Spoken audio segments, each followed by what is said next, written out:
na naman tao dudes patong mukhaon ano.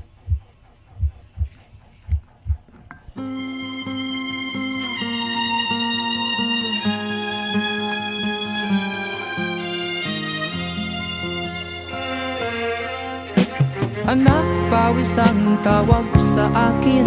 Ako raw ay basahan. Dahil ba ako'y mahirap lang, kaya ako ginaganito. Tingin sa akin ay hindi tao, pinaparis sa isang basahan. Madalas akong alipustain, pagkat ako'y anak pawis lang.